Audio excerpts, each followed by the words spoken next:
profecías se han escrito únicamente acerca del nacimiento de Jesucristo. Otras tantas profecías hablan de, pues de la vida de Jesucristo, otras de su ministerio, otras de su vida pública, otras de la forma en que habría de morir. Pero hoy tenemos que meditar un poquito acerca del nacimiento de Jesucristo. Es un evento que los judíos les era común, sabían que esto iba a ocurrir, lo estuvieron esperando por generaciones, pero no había llegado y ellos no perdían la esperanza de que llegara. Pero el problema está que tenían un concepto distinto de lo que era o cuál es el objeto del nacimiento de Jesucristo. Entonces ellos tenían unas necesidades que los fueron consumiendo hasta que de repente encontramos con que Jesucristo vino una manera diferente, a hacer una liberación diferente de lo que ellos estaban esperando. Sin duda alguna, el Estado de Israel era muy deplorable. Estaban siendo gobernados por Roma y pues estaban en la tierra que pues, es Israel, pero que también se le llama Palestina. La palabra Palestina significa tierra de filisteos. Entonces nos damos cuenta que hay una parte de Jerusalén, en la parte noreste se llama Palestina, y esa parte de Palestina significa tierra de filisteos. Es decir, los filisteos habitaban conjuntamente con el pueblo judío todo el tiempo, y toda esa parte se le llama a lo largo de los años a Canaán, Israel, Judea, Tierra Santa, Tierra Prometida, Tierra de los Hebreos, pero está junta, aunque en realidad Palestina es un país pequeño. En el tiempo de Jesucristo se dividía en tres partes: Galilea, Samaria y Judea. Galilea y Samaria eran unas regiones fértiles, mientras que Judea era una tierra pedregosa y árida. Así es como se encontraba el panorama cuando Jesucristo nació. ¿Qué es lo que había también? Los ancianos que gobernaban la parte político-religiosa de Israel eran miembros de una aristocracia y eran hombres de negocios. Los sumos sacerdotes eran en su mayoría saduceos, y los letrados o maestros de la ley, que se llamaban fariseos, en su mayoría eran en su mayoría la parte más importante de Jerusalén. El presidente de Sanedrín era el sumo sacerdote y era una especie como de presidente de todo lo que tiene que ver con el sistema de gobierno. Lo terrible del asunto es que este sistema de gobierno, que tenía que ver con el gobierno, pero también con las cosas santas, estaba también corrompido. Se parece mucho a lo que pasa hoy en día también en la parte de gobierno, lo que gobierna al mundo, en donde la gente que está a cargo de algo, pues tiene muchas cosas, muchas secuelas, muchos problemas, pues de justicia, de moralidad. Escuchamos, cuando yo leí acerca de Vaticano, por ejemplo, que fomentaba las guerrillas, el quitar o poner presidentes, la trata de blancas, la trata de drogas, la compraventa de armamento en el mundo, quien fabricaba o fabrica las guerrillas. Entonces me quedé impresionado cómo puede ser que el dinero que se junta era para un fin totalmente distinto del que se le estaba dando a los que han dado ese dinero. Entonces, eso ocurría hoy, pero ocurrió también en la época de Jesucristo. El gobierno era una aristocracia, pero era más que eso, era una parte de negocios. O sea, vamos a tener esa parte de comercio, en donde solamente los saduceos y los fariseos, una clase pequeña, podían tener control de todas esas cosas. Y la gente tenía que honrarlos y tenía que, pues, darles deferencia. ¿Por qué? Porque era era lo más santo de ese entonces. Entonces pueden imaginarse una persona que fuera así. Sin embargo, ellos en su interior pues eran tramposos, eran adúlteros, eran dados a los negocios, y pues también pues incluso eran los asesinos. Ellos son los que mandaron matar a Jesucristo. Entonces eran personas que tenían una cara, pero que su corazón era completamente diferente. La economía de ese entonces, cuando Jesucristo nació, estaba basada en la agricultura, la artesanía y el comercio. Esa era la parte más importante, donde las llanuras predominantes eran lo que se mezclaba, se sembraba todo el tiempo, era el cereal. Y las partes montañosas se ocupaban para ganadería y para pastoreo. Y en la parte de Galilea, pues es un mar, bueno, no es un mar, bueno, es el mar, se destacaba la pesca. Ahora, en ese lugar no había tanta variedad de peces, o sea, no había tantas cosas, pero lo que sí destacaba es que por la zona en la que se encuentran, generaba muchas corrientes de aire que hacía que fuera peligroso incluso navegar por Galilea. Jesús estaba en contra de la inmoralidad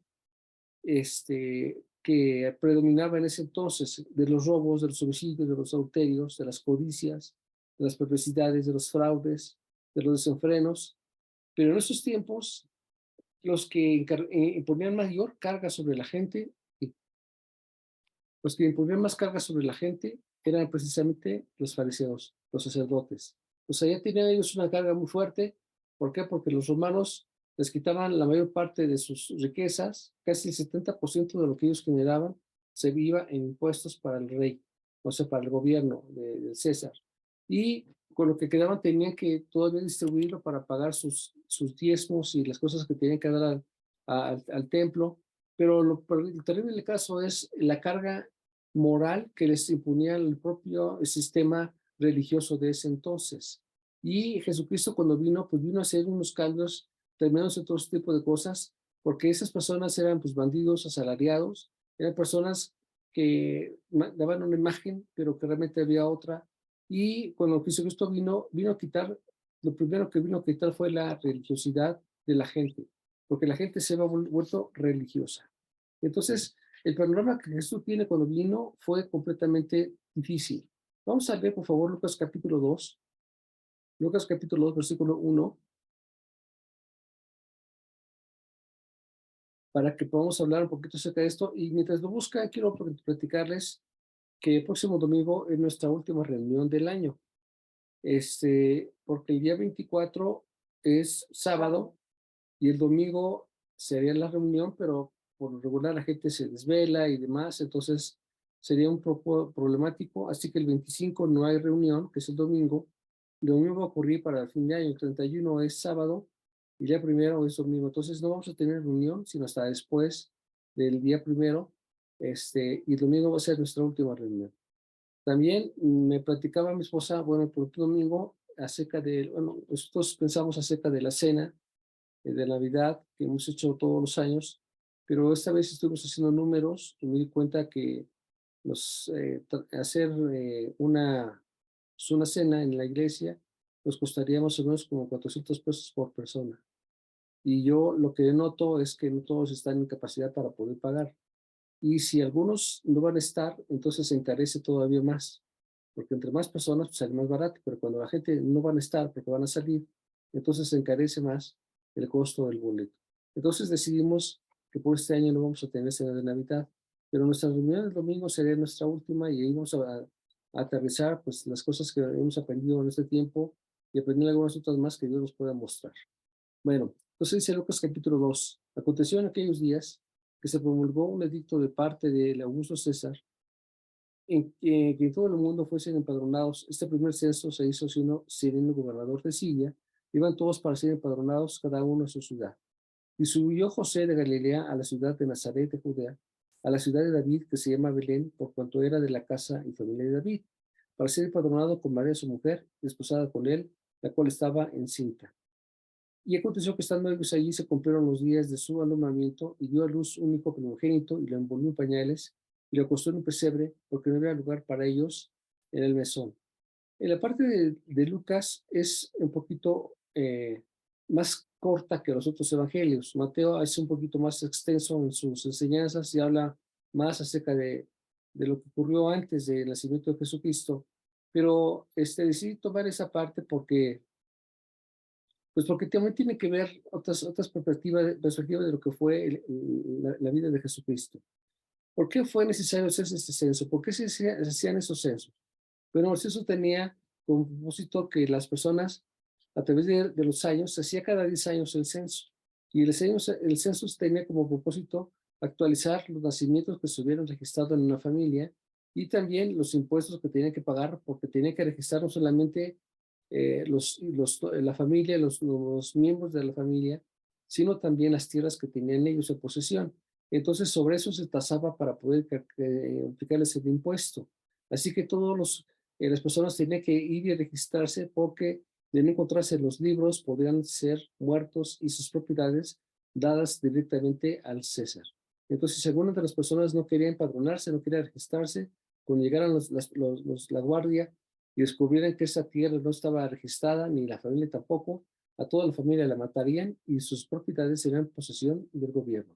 Así que entonces todos tenían que ir para empadronarse y esto pues no era muy grato porque tenían que viajar de muchas partes y y además no era por un fin, sino para que les quitaran para que pagaran más impuestos. Esa era la finalidad. Así que no era nada grato lo que estaban haciendo, pero pues tenían que hacerlo. Y mientras ellos fueron, dice la Biblia, que cuando fueron a Belén para registrarse, pues se encontró con que María, que ya estaba embarazada, pues dio a luz a su hijo primogénito, dice, y le movió en pañales, lo acostó en un pesebre porque no había lugar para ellos en el mesón. Estaban pues todos de un lado para otro, viajando para poderse registrar, y los mesones, las rancherías, todo lo que podemos hablar como hoteles, o sea, las hosterías, bueno, las cosas que había ahí estaban totalmente saturadas. Así que no se logró hacer, ahora, en esta época tampoco había reservación, tú vas a un hotel y pues reservas, pero aquí no había eso, había que llegar y buscar alguna parte donde pudieran tener pues cobijo, pero llegaron tarde y además estaba su mujer embarazada, así que la premura era tanta que no lograron dónde ubicarse. Así que pues dice que se metieron a un pesebre que vi por ahí y ahí fue donde Jesucristo nació. Dice también aquí, esta es la parte que me llama mucho la atención. Dice, y había pastores en la misma región que velaban y guardaban las vigilias de la noche sobre su rebaño. Y aquí que se les presentó un ángel del Señor y la gloria del Señor los rodeó de resplandor y tuvieron un gran temor. Pero el ángel les dijo, no temáis, porque he aquí os doy nuevas de gran gozo que será para todo el pueblo. Nos ha nacido hoy en la ciudad de David un Salvador, que es Cristo el Señor. Perdón, quiero regresarme tantito porque me brinqué una parte que también se me hace importante. Dice la Biblia que se les obligó que fueran al censo. Y lo más interesante también es que el censo tiene que hacerse antes de que finalizara el año, porque a partir del año siguiente tendrían que aplicarse las nuevas tarifas. Así como pasa con nosotros, o sea, nosotros tenemos que ver la miscelánea fiscal que sale por ahí entre noviembre y diciembre, porque ya en enero se tiene que aplicar lo que establece las nuevas formas de tributar. Entonces, ellos tienen que llegar antes de enero o antes de que empezara el año nuevo, de tal manera que Jesucristo, pues por eso es que decimos que nació en diciembre. ¿Por qué? Porque tiene que ser antes de que acabara el año. Y además se acercaba también la fiesta de las luces, y Jesucristo dijo, yo soy la luz del mundo. Entonces, bueno, la cosa está que hay muchas citas que ratifican que Jesucristo sí nació en diciembre y que sí nació el 24. Entonces, hay muchas palabras que dicen que, bueno, se acopló para una fiesta pagana. Lo cierto es que Jesucristo dice que fue así, y dice también que había pastores en una región que velaban y guardaban las vigilias de la noche sobre su rebaño. Es decir, los pastos más cercanos a Jerusalén, pues ya se habían agotado, así que tenían que alejarse y ya no les daba tiempo de regresar y por lo tanto se quedaron a pernotar por sus rebaños. Esto ocurría también en diciembre. ¿Por qué? Porque los pastos más frescos ya se habían acabado, tienen que buscar otros para que su rebaño no se muriera de hambre. Y eso se decía cuando ya se habían acabado lo que estaba muy cerca de Jerusalén, así que tenían que alejarse tanto hasta que finalmente pudieran encontrar el rebaño y ya no se regresaron. O sea que estaban ahí varios pastores en toda la región, en los cerros, hasta que finalmente se les apareció un ángel y se les presentó un ángel del Señor y la gloria del Señor los rodeó de resplandor y tuvieron un gran temor. Esto es muy significativo. También, ¿por qué razón? Porque los ángeles eh, no todo el tiempo son visibles. O sea, sí son visibles, pero muchas veces no los ves. Se puede decir que muchas personas tienen ángeles y que hay personas que ven los ángeles que están detrás de las personas, que ellos mismos no pueden ver, pero que están ahí. Dice aquí la Biblia que había varios pastores que estaban velando con sus ovejas, dice que se le presentó un ángel y la gloria del Señor los rodeó de resplandor y tuvieron gran temor. Un ángel no tendría por qué darles temor, pero la forma en que se presentó sí los causó temor. Y es que quisiera platicarles un poquito. Se pueden imaginar, estuvieron esperando el nacimiento de Jesucristo por generaciones, año tras año tras año. Todo el tiempo estaban con la esperanza de que naciera o que llegara finalmente el Mesías. Esa era su esperanza que los mantenía vivos todo el tiempo. Y cuando les dijeron, y aquí ha nacido el Mesías, se quedaron impresionados. Primero por los ángeles, pero segundo por lo que se les dijo. O sea, se quedaron pasmados. Imagínate que de repente tú estás, compra billetes de lotería y nunca pasa nada. Pero de repente te dicen, ¿qué crees que tu billete salió colmeado? ¿Qué crees que vas a hacer? Te vas a quedar espantado. ¿Y? ¿Cómo? O sea, no decir, es que bien, qué bueno, ¿no? Entonces, estarías asombrado, pues con mucho gozo, por supuesto, pero de entrada estarías asombrado. Eso es lo que está marcando aquí. Dice que cuando se le presentaron los ángeles y la gloria del Señor los rodeó, tuvieron gran temor, pero el ángel dijo, no temas, porque aquí os doy nuevas de gran gozo, que será para todo el pueblo, y os ha nacido hoy en la ciudad de David un Salvador, que es Cristo el Señor. Finalmente, la profecía, después de años y años y años, desde Génesis, aparece finalmente que nace el Mesías. Hay una enorme cantidad de profecías acerca de esto. En muchas partes, los profetas hablan mucho de esto, y esto es algo que, pues yo les platicaba, pues estuvieron soñando con esta esperanza de ver al Mesías. Nosotros podemos decir que ya nació, ya resucitó y está en el cielo, y lo que vemos ya es histórico, pero ellos estaban sobre lo que no veían todavía, estaban con la idea de que verían algo, y cuando llegó finalmente, pues fue una extraordinaria noticia para ellos, porque la presencia de los ángeles tiene que imponer, y es que los ángeles son personas que regularmente son más altas que del tamaño normal, y lo que los rodea es la santidad de Dios. La santidad de Dios tiene que ver con luz y tiene que ver con la presencia de Dios, que es santo, de tal manera que cuando se presenta un ángel, lo que hace la gente es inmediatamente postrarse, o sea, se pone luego. Los ángeles tienen que decirle a la gente, no te postres porque yo no soy Dios, pero la tendencia que tiene la gente cuando ve la santidad de Dios es que se postra inmediatamente. O sea, no quiere verlo, sino que se evita verlo y luego se postra sobre sus rodillas o sobre sus pies porque su presencia impone, es algo extraordinario. Dice que estos ángeles, ahora deje platicarles también que fueron a ver a los pastores, a quienes se les presentaron los ángeles fueron a los pastores. Los pastores eran las personas más incultas de toda la sociedad. Eran personas que estaban por años entre las ovejas y entre las montañas, y eran los que menos se enteraban de las noticias que había en cada nación. Pues estaban totalmente día tras día metidos en su trabajo. Y su forma de trabajar era alejado de toda contacto con la gente. Así que cuando llegaban a sus casas, era que se informaban si hubo algún asalto, si hubo un incendio, si hubo un cambio de normas, de impuestos. O sea, ellos se enteraban hasta después, eran los últimos en hacer las cosas. Pero es curiosamente a ellos, que eran los más impreparados, a los que Dios se les presentó. Y eso nos deja también ver mucho, porque Dios no busca a la gente encumbrada para hacer cosas, sino que busca a la gente más sencilla, a la más sensible, a la más desfavorecida para mostrar su grandeza para con el mundo. Entonces, esos pastores pues se quedaron impresionados. ¿Conocían de las profecías? Claro que sí.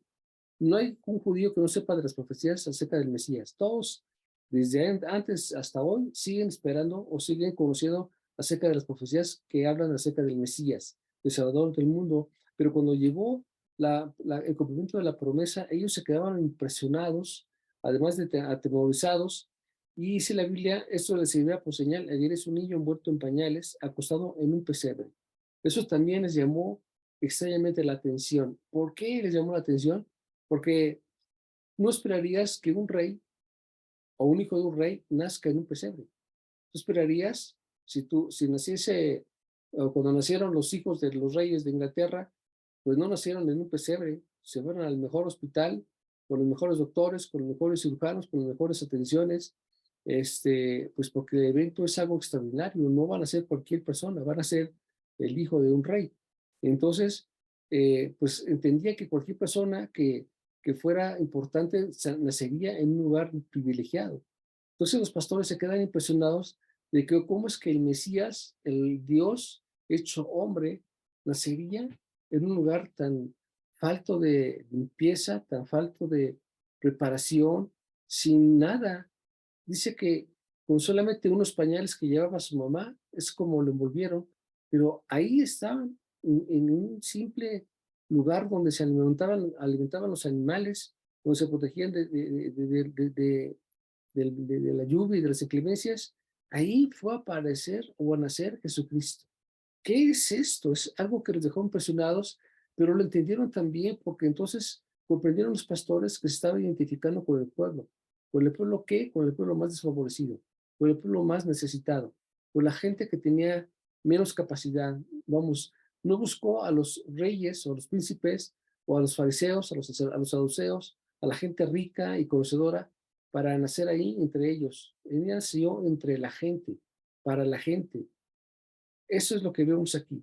Dice, y repentinamente, versículo 13, apareció con el ángel una multitud de las huestes celestiales que alababan a Dios y decían, gloria a Dios en las alturas y en la tierra paz, buena voluntad para con los hombres. Si ya un ángel les llamó la atención y los impresionó, dice que una multitud de huestes celestiales se les presentaron.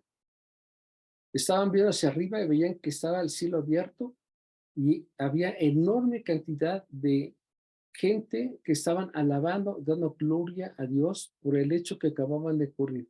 Había nacido finalmente el Mesías. Esto es algo que ellos lo valoraron por generaciones, lo esperaron por generaciones. Eso es algo que los cristianos valoramos mucho. Entendemos el significado del nacimiento de nuestro Salvador. Y dice que los ángeles que se le presentan primero y después todas las huestes, porque ellos fueron primero dos personas, bueno, los ángeles, y después se abrió el cielo y vieron el cielo abierto con muchas personas que estaban glorificando a Dios. Estaban contentos, estaban felices, estaban glorificando a Dios porque se estaba cumpliendo profecías de cientos de años. Finalmente había llegado esto que iba a servir para muchas cosas importantes, que iba a venir a ponerle fin a toda una serie de estilos de vida, para abrir otro nuevo estilo de vida para hacer las cosas, iba a cambiar lo que estaba mal, iba a hacer cosas impresionantes como enseñar, como dirigir, como sanar, liberar, romper cadenas, habría de venir a hacer cosas relevantes en la vida de toda la gente, de los que eran judíos, pero también de los que no eran judíos. Entonces, este hecho marca el fin de una era, de toda una enseñanza, vamos al fin de Génesis, en la caída de Adán y de Eva, para empezar otro estilo de vida, que es el que tenemos que vivir hoy. Pero Dios no iba a hacer un cambio como la gente lo esperaba, que ese es donde a veces nos confunde un poco, porque la gente esperaba una cosa diferente a lo que finalmente recibieron. Dice, gloria a Dios en las alturas y en la tierra paz, buena voluntad para con los hombres. Sucedió que cuando los ángeles se fueron de ellos al cielo, los pastores se dijeron unos a otros, pasemos pues hasta Belén y veamos esto que ha sucedido y que el Señor nos ha manifestado. Aquí ya no hablan de los ángeles, sino hablan del Señor. Dice, esto que nos dijeron los ángeles proviene de parte de Dios. Dice que entonces los pastores habrán dejado sus ovejas por ahí y fueron varios a ver y finalmente constataron lo que los ángeles habían dicho. Había nacido el Mesías. Dice, esta es una señal. Ayer es un niño allá envuelto en pañales en un pesebre. Esto es tremendo también, porque no es normal que esto ocurra. Vamos, nadie nace en un pesebre. O sea, esto no ocurre en ninguna parte, ni aún en el campo. ¿No? En nuestros días, por muy pobres que sean, en un jacalito, en una parte, pero no en un pesebre. Dice, ayer es un niño envuelto en un pesebre. Ahí se habla de una señal que se estaba cumpliendo. Eso es esto lo que te va a cambiar todas las cosas.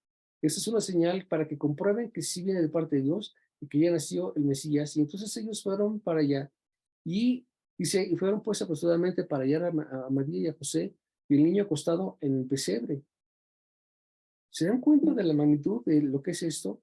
Cuando yo estaba hace tiempo leyendo acerca del nacimiento de Jesucristo, estaba leyendo algo que decía el escritor.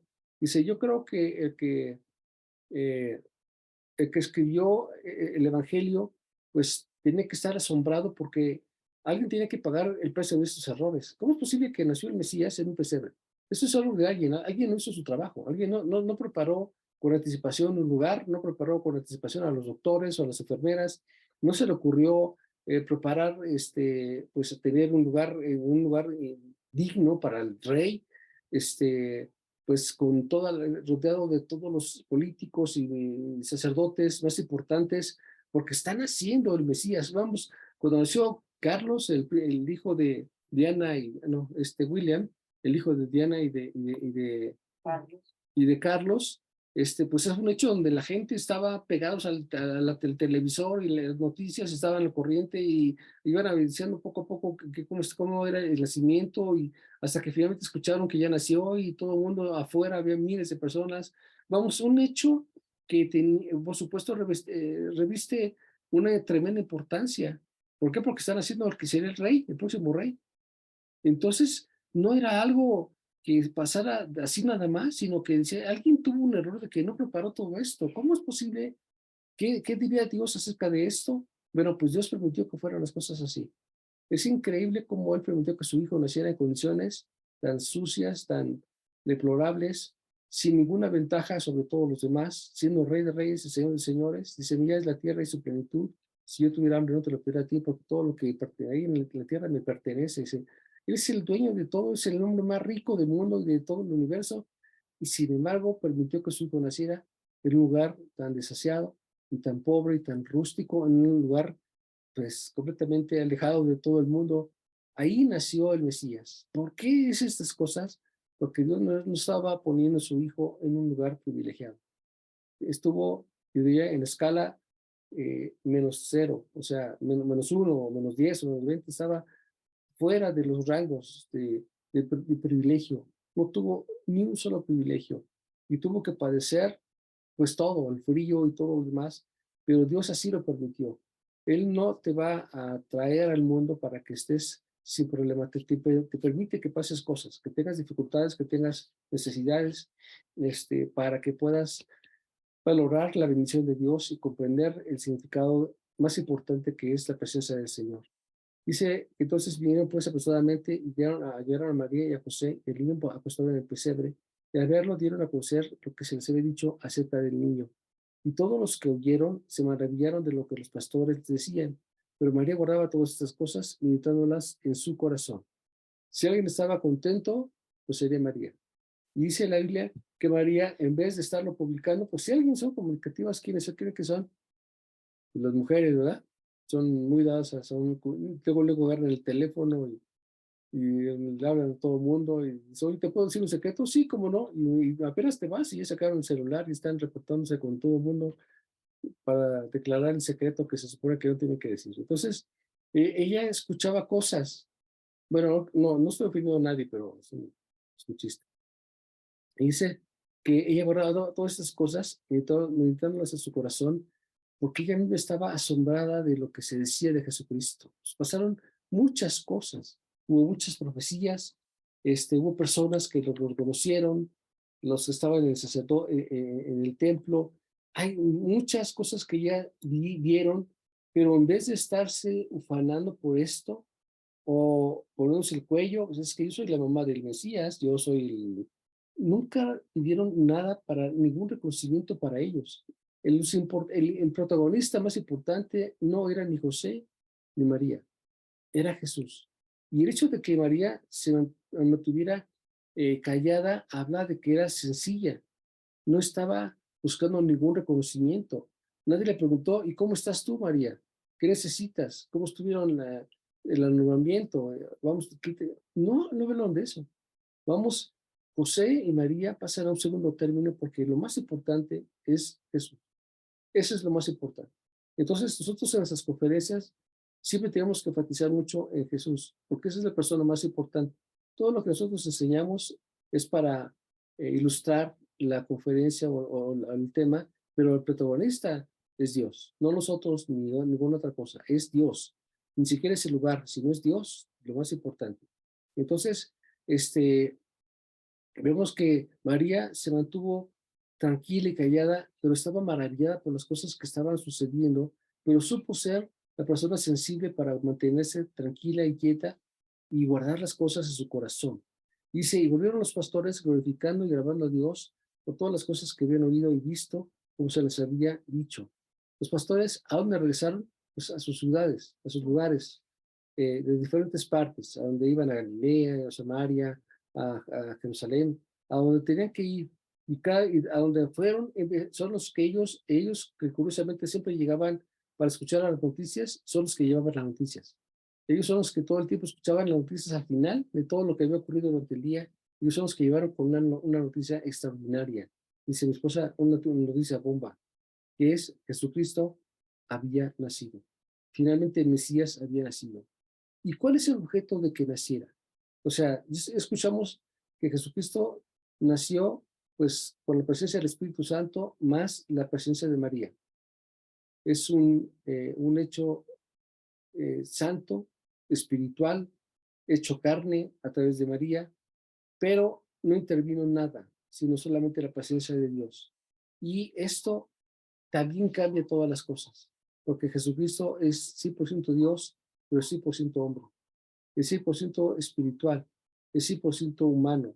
Entonces Jesucristo es la persona que envuelve todas las cosas en una sola y pues él no sabía lo que estaba ocurriendo. Yo también estuve meditando sobre Jesucristo porque los que tenían la información eran su papá y su mamá. Y todo el tiempo le instruyeron a a Jesús, José y María, acerca de quién era él. Jesús tuvo sus mismos hermanos. José y María tuvieron más hijos. Era natural, eso no es pecado. Para algunos dicen, es que ¿cómo puede decirle? María pues era virgen y siempre murió virgen. No, ¿cómo crees? Ella fue virgen cuando concibió a Jesucristo, pero después ya no. Después tuvo familia, pues era lo normal. Eso no es ningún pecado. Estaba casada, así que tuvo más hijos e hijas, y eso no está nada mal. Y Jesucristo convivió con ellos también.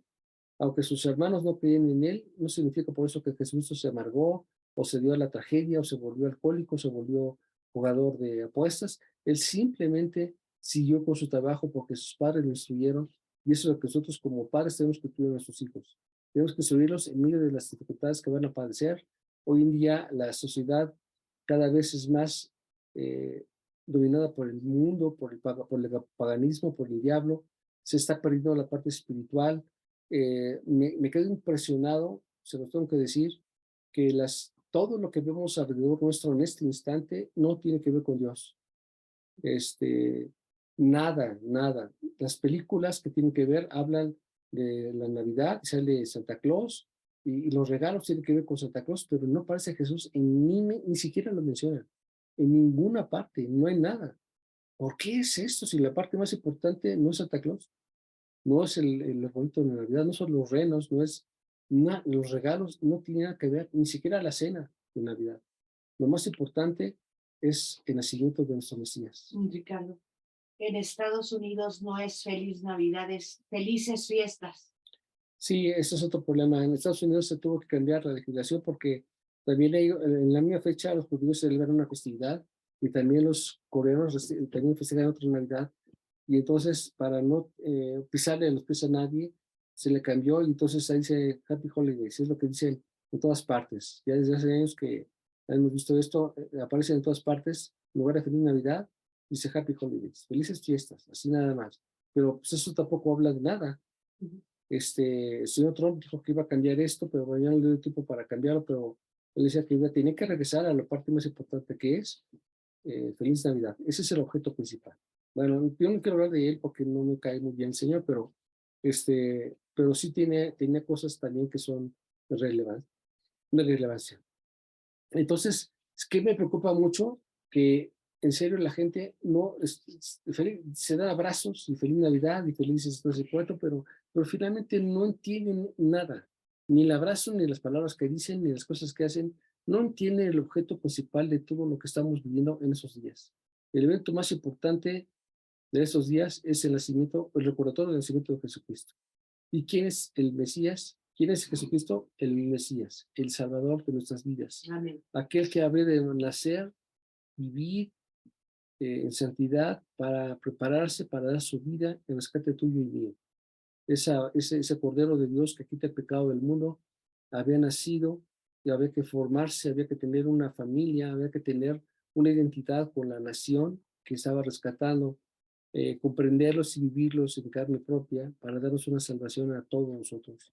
Así que sí tenemos que comprender, leer la Biblia, meditar un poco en esto y valorar mucho lo que estamos viendo, la televisión, los centros comerciales, las festividades que se dan, eh, todo tiene que ver con el mundo, pero no tiene que ver con Dios. Hablan de feliz Navidad, pero no saben qué es la Navidad. Hablan de felices fiestas, pero no hay ninguna festividad que tenga que ver con el gozo de saber que tu Mesías nació para librarte. Nació para ti, para librarte a ti y librarme a mí. No para librar al mundo. O sea, no es general. Es un Dios personal. Es un Dios que te viene a librarte a ti de tus cadenas, de tus prejuicios, de tus problemas, de tus enfermedades, de tus conflictos, a librarte de la religiosidad en la que has estado andando, caminando, porque sí fuiste formado. Él vino a librar de tantas cosas a la humanidad que no podía hacerse por su propia cuenta y vino también para pagar el precio que tenemos que pagar delante de Dios por haber pecado. ¿Cuál era el precio? La muerte. Y Jesucristo pagó con su vida para darnos vida a nosotros. Así que en la Navidad no tiene nada que ver con lo que estamos viendo. Yo les tengo que pedir que no quiero decir que tiren su arbolito o hagan algo, pero sí meditemos mucho sobre lo que estamos viendo para que no seamos envueltos en lo que el mundo ofrece. Dios no ha cambiado, sigue siendo nuestro Dios. Si alguien no habla de Jesucristo, no tiene objeto que escuches que tiene que ver con la Navidad. Hermanos, se acabó el tiempo. Les bendiga. Nos vemos el próximo domingo. Les prometo que ya es el último reunión del domingo. Espero que no falten, porque después de ahí nos veremos hasta el mes. Dios les bendiga. Buenas noches.